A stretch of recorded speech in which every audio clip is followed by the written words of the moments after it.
Hello दोस्तों, welcome to my YouTube channel concept Masti पे आप सभी दोस्तों का स्वागत है। तो एक बार फिर आपको ज़मीनी हकीकत, आपको प्रैक्टिकल वर्क आपको रूबरू कराता हूँ। सिविल से रिलेटेड कोई भी आपका जो बिल्डिंग स्ट्रक्चर है वो कैसे होता है, तो उसका कुछ पॉइंट आपको मैं दिखा दूँ।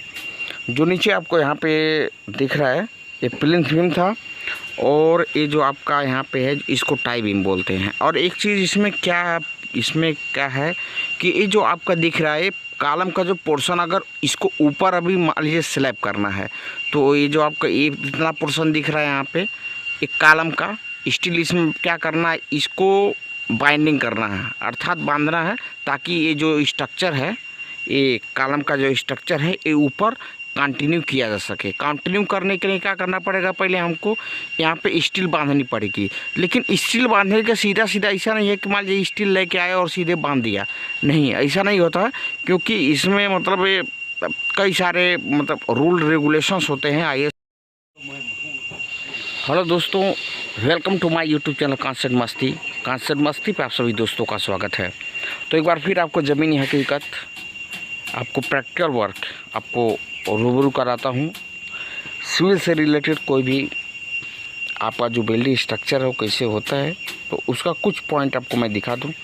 जो नीचे आपको यहाँ पे दिख रहा है ये प्लिंथ बीम था, और ये जो आपका यहाँ पे है इसको टाई बीम बोलते हैं। और एक चीज़ इसमें क्या है कि ये जो आपका दिख रहा है कॉलम का जो पोर्शन, अगर इसको ऊपर अभी मान लीजिए स्लैब करना है, तो ये जो आपका ये इतना पोर्शन दिख रहा है यहाँ पे एक कॉलम का स्टील, इसमें क्या करना है, इसको बाइंडिंग करना है, अर्थात बांधना है, ताकि ये जो स्ट्रक्चर है, ये कॉलम का जो स्ट्रक्चर है ये ऊपर कंटिन्यू किया जा सके। कंटिन्यू करने के लिए क्या करना पड़ेगा, पहले हमको यहाँ पे स्टील बांधनी पड़ेगी। लेकिन स्टील बांधने का सीधा ऐसा नहीं है कि मान लीजिए स्टील लेके आए और सीधे बांध दिया, नहीं, ऐसा नहीं होता है।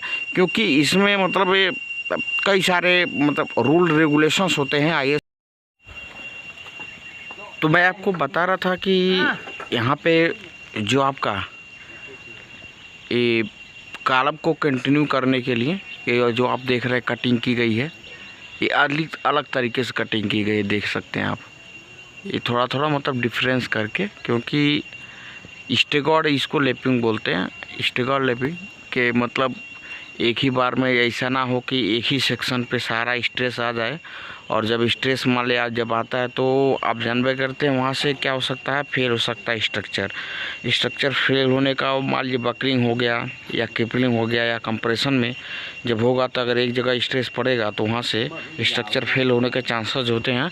इसलिए इन सब चीज़ों को, बकलिंग, क्रिपलिंग और कंप्रेशन जो होता है उसको अवॉइड करने के लिए ये स्टेगर्ड लैपिंग की जाती है। आप देख सकते हैं इस तरीके से कटिंग किया जाता है कि दूरी अलग अलग होती है। मान लीजिए एक छोटा ले लिया तो एक बड़ा ले लिया, छोटा ले लिया, बड़ा ले लिया, इस तरीके से कि ताकि एक सेक्शन पे इसको दोबारा ना जोड़ा जाए, और कंटिन्यू जो स्ट्रक्चर है उसको हम नीचे से ऊपर तक इसको यहाँ से इस तरीके से आप आगे बढ़ा सकें। जहाँ तक आपको काम मिलानी है, स्लैब ढालनी है या जो भी चीज़ें करनी है, तो इसको आप आसानी से कर सकें।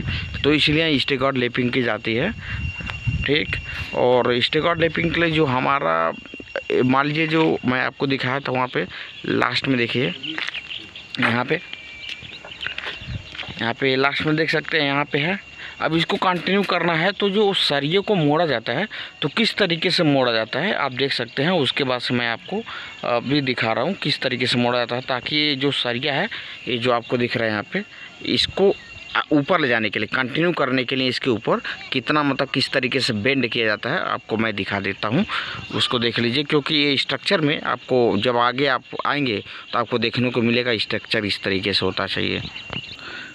तो यहाँ पे आप देख लीजिए, जैसे मान लीजिए यहाँ पे देखिए, आपको एक चीज़ें दिख रही होंगी, देखिए यहाँ पे क्या कि यहाँ पे देखिए बेंट किया गया, यहाँ पे सीधा नहीं है, इस तरीके से स्ट्रेट नहीं है ना, स्ट्रेट नहीं है। यहाँ पे देखिए बेंट किया गया है कुछ, यहाँ पे क्यों किया गया है, क्योंकि देखिए अगर मान लीजिए सरिया इस तरीके से है, समझ रहे ना, सरिया इस तरीके से जब आप लगाएंगे तो देखिए इसका स्ट्रेट और जो आगे बढ़ने पे ये दोनों का देखिए यहाँ तक हो गया। इसके बाद से इसी के रेखा में ये वाला आपको ऊपर पकड़ में आ जाएगा और ये वाला आपका इसको क्या करेगा, बांड मतलब प्रोवाइड कर देगा, बेटर बाइंडिंग प्रोवाइड कर देगा ताकि इसमें कोई दिक्कत ना हो, अड़चन ना हो और ये आपका कंटिन्यू इसी तरीके से होता चले जाए। इसलिए इसको इतना इस तरीके से बेंड किया जाता है ताकि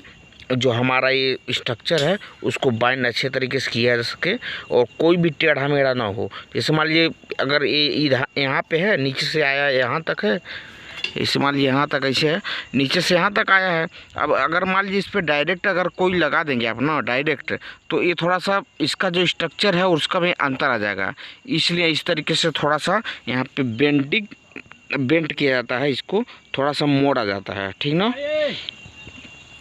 तो इस तरीके से आपका यहाँ पे वर्क होता है, आप देख सकते हैं। इस तरीके से बेंडिंग किया जाता है और कंटिन्यू किया जाता है, कॉलम को ऊपर बढ़ाया जाता है ताकि स्ट्रक्चर मतलब फेल ना हो और बेटर बाइंडिंग हो और भी तमाम सारी चीज़ें। तो बने रहिए मेरे साथ तब तक। Thank you for watching this video.